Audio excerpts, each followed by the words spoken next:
Bonjour ou bonsoir, chers étudiants. Bonsoir plutôt, parce qu'en réalité, je suis en train d'enregistrer la nuit, comme vous pouvez le voir. Excusez pour la qualité, parce que je n'ai pas toute l'illumination voulue pour ce genre d'enregistrement.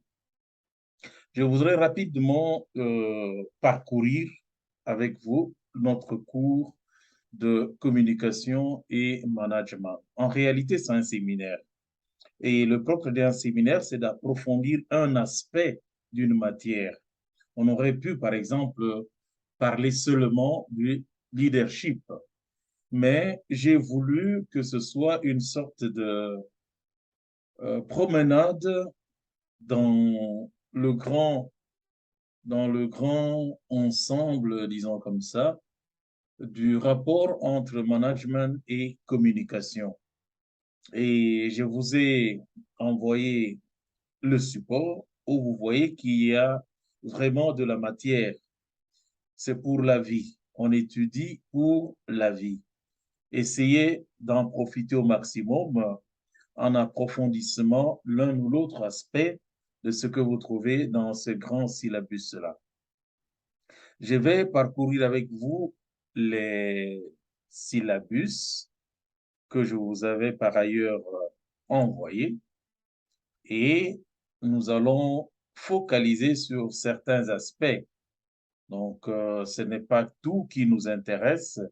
Nous allons parler seulement de certains thèmes, de certains sujets. Je commence toujours ce cours avec ce tableau, c'est-à-dire, je demande aux étudiants de focaliser sur un concept parmi ceux que vous voyez là et de développer, d'expliquer ses attentes du cours par rapport à ces concepts-là. Mais pour le moment, nous ne saurons pas faire cet exercice. Je ne veux même pas m'atteler à expliquer le plan du cours parce que c'est le plan que vous avez dans vos syllabus. Nous avons directement commencé à parcourir notre cours. Dommage que ce cours a eu lieu quand on chassait les étudiants et que très peu y ont pris part. Disons d'abord que le management, c'est le chemin de la réussite. C'est un ensemble de conseils. J'insiste sur le mot conseil parce que ce n'est pas une doctrine très élaborée. C'est en fait un partage d'expériences des gens qui ont réussi et qui nous enseignent comment faire pour réussir. Qu'est-ce qu'il faut éviter pour échouer? Et comment avoir le courage de recommencer continuellement jusqu'à ce qu'on réussisse. Le rapport entre management et communication traduit en soi l'importance de la communication dans chaque organisation, dans chaque système de gestion. En fait, quand on parle du management et de la communication, on sous-entend par exemple le management comme trait d'union entre une organisation et la communication. On sous-entend aussi la communication comme élément central et primordial du management, c'est-à-dire d'une organisation, d'un système de gestion. On entend par là aussi la communication managériale, c'est-à-dire la manière de communiquer d'un manager. C'est aussi le management de la communication dans une organisation. Et enfin, c'est le management des médias en tant que business. Vous gérez une radio, vous gérez une télévision, ainsi de suite.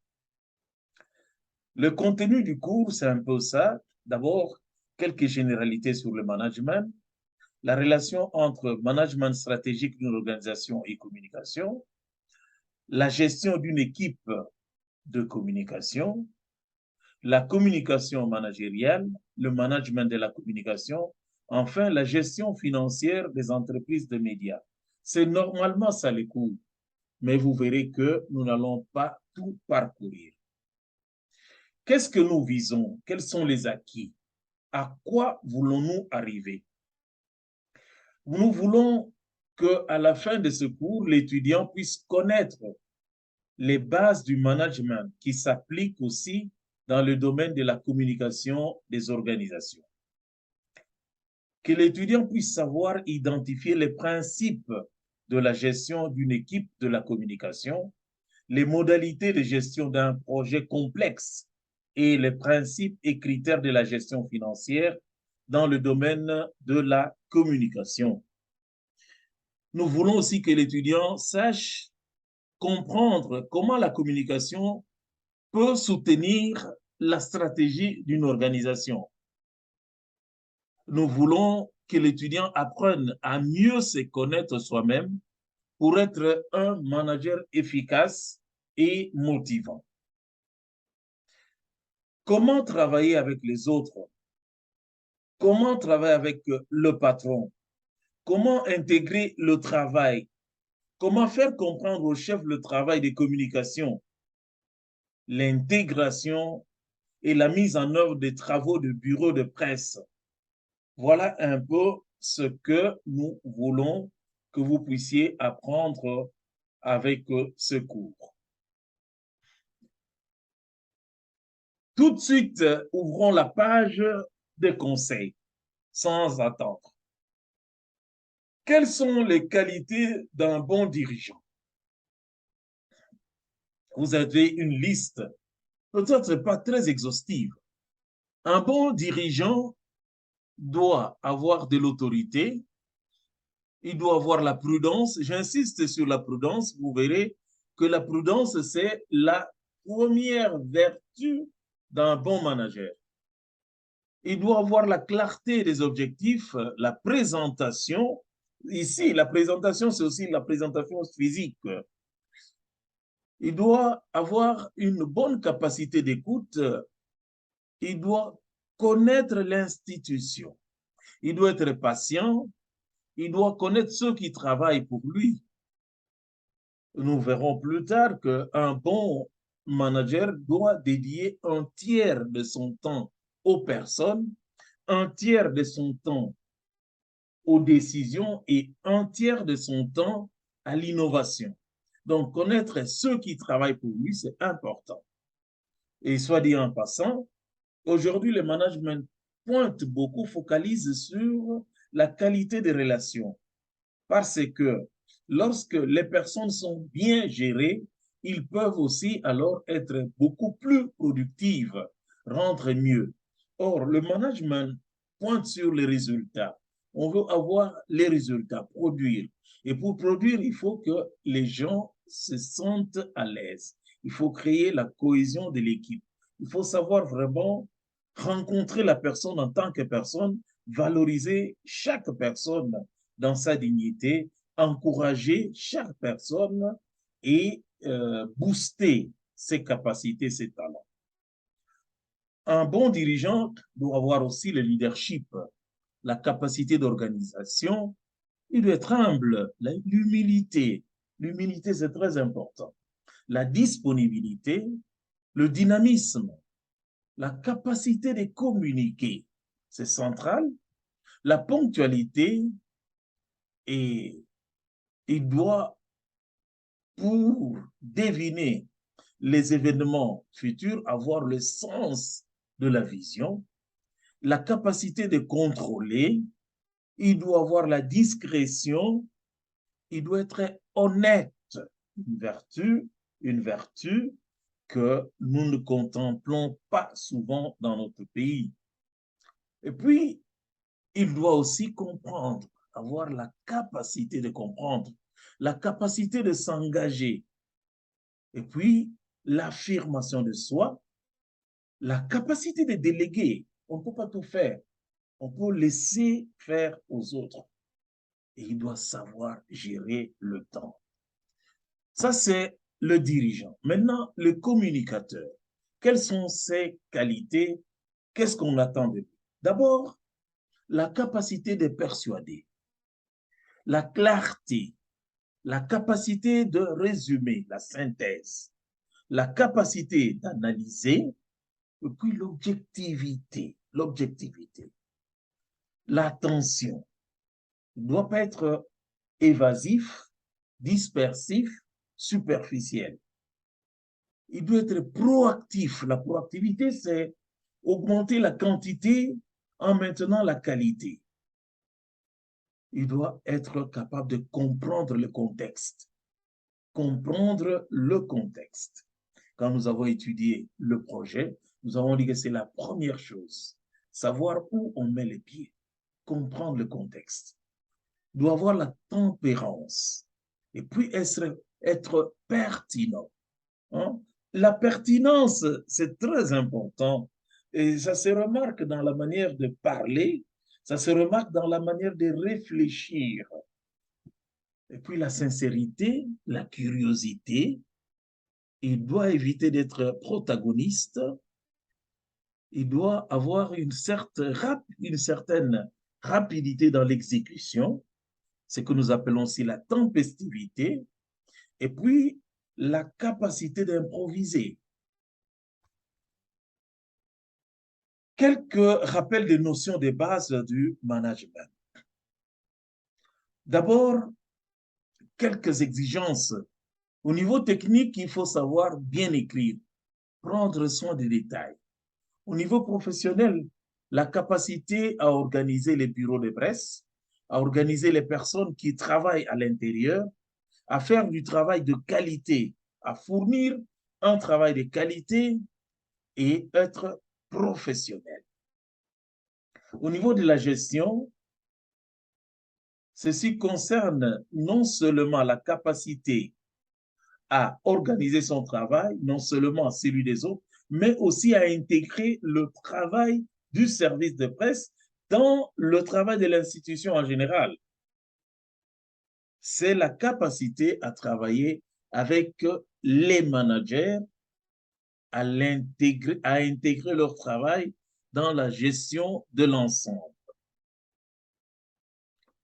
Le point de départ, pour commencer, nous devons savoir que diriger signifie résoudre des problèmes positifs et négatifs. Les relations humaines, les gens eux-mêmes.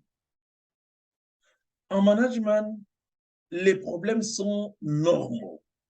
Et nous disons même que les problèmes, c'est la nourriture du manager. Son travail, c'est résoudre les problèmes. Un manager, c'est quelqu'un qui n'a pas peur des problèmes parce qu'il est là pour résoudre les problèmes. Si les problèmes sont vus comme quelque chose de critique, la réponse au problème devient également critique. L'erreur fréquente, la grande erreur, c'est appliquer uniquement des techniques et utiliser les gens comme un moyen d'obtenir les meilleurs résultats. Je vous ai dit tout à l'heure qu'il faut focaliser sur les personnes. En parlant de problèmes, un conseil, lorsque vous allez poser un problème chez quelqu'un, surtout lorsque vous posez un problème à votre chef, posez-lui le problème, mais proposez aussi une solution. Au moins 3 alternatives. Patron, voilà, il y a tel problème dans tel secteur.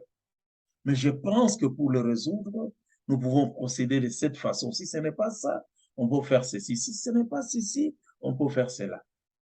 Parce qu'il y a un adage en management qui dit, si vous venez dans mon bureau avec un problème sans solution, c'est alors vous mon problème. Il faut éviter de s'ériger en problème pour son organisation. Il faut éviter de poser des problèmes sans envisager la solution. Posez les problèmes, mais proposez aussi votre solution et ça sera au chef de choisir. Préalable important. Nous sommes en train de parler des conseils. Change yourself before changing others. Change toi-même d'abord avant de demander que les autres changent. Commence par changer toi-même. Change avant que les autres ne changent.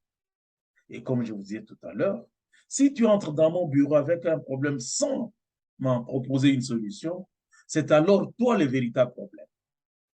Il faut avoir de la créativité. Il faut être un volcan d'idées. Il faut avoir le sens d'innovation. Et puis, il y a ce qu'on appelle le mythe de la fenêtre, que j'aime beaucoup. Le mythe de la fenêtre et du miroir. Un bon manager, un bon dirigeant, lorsque son organisation récolte du succès, lorsqu'il réussit quelque chose, il va se mettre à la fenêtre pour voir au dehors l'origine de ses succès, pour voir dans les autres la cause de sa réussite. Mais quand il y a échec, quand les choses vont mal, il faut qu'il se mette devant le miroir et s'observer lui-même, chercher en lui-même la cause de l'échec. Quand les choses vont bien, voyez plus la contribution des autres. Quand les choses vont mal, au lieu d'accuser toujours les autres, voyez d'abord votre part. Qu'est-ce que vous n'avez pas bien fait pour que ça n'aille pas, au lieu de commencer par accuser les autres? Le problème très fréquent en management, c'est ne pas accepter les problèmes. Alors que, comme je vous ai dit, le manager mange le problème. Le problème, c'est la nourriture du manager.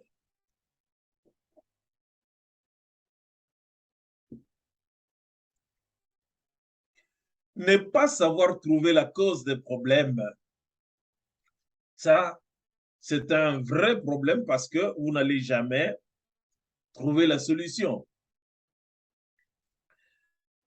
C'est-à-dire, quand le problème n'est pas bien défini, quand le problème n'est pas bien défini, vous ne pouvez pas arriver à une bonne solution.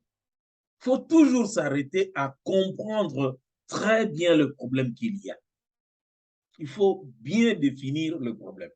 Je suis vraiment en train de me demander depuis un temps, si nous ne décollons pas au Congo, peut-être qu'on ne réussit pas à bien définir le problème.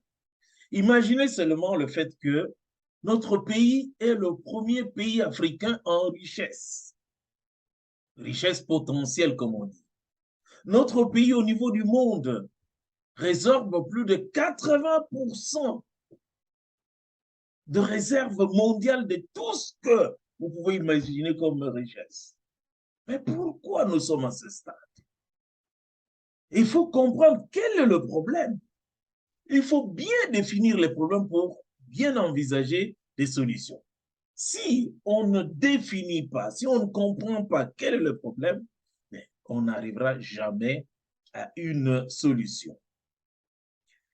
Le management est une question de, dirais-je, 4 concepts. C'est d'abord question d'être. Être, c'est-à-dire votre identité, votre personnalité. Parce que derrière tout ça, il y a une mission. Le manager a une mission. Mais c'est aussi question du savoir. Il doit être expert, ce qu'on appelle le know-how. Il doit savoir, il doit connaître, il doit posséder. Il doit avoir une compétence. Le manager, c'est quelqu'un qui sait, qui connaît les procédures, qui connaît les règles, qui connaît sa matière.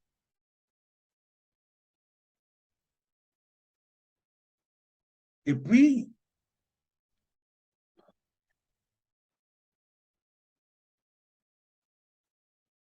pronto, ecco, aspetta, stavo registrando una lezione online, aspetta. No, adesso non so come probabilmente devo ricominciare. Aspetta, solo interrompo, non so se mi interrompo, poi qui che mi fa fare interrompi.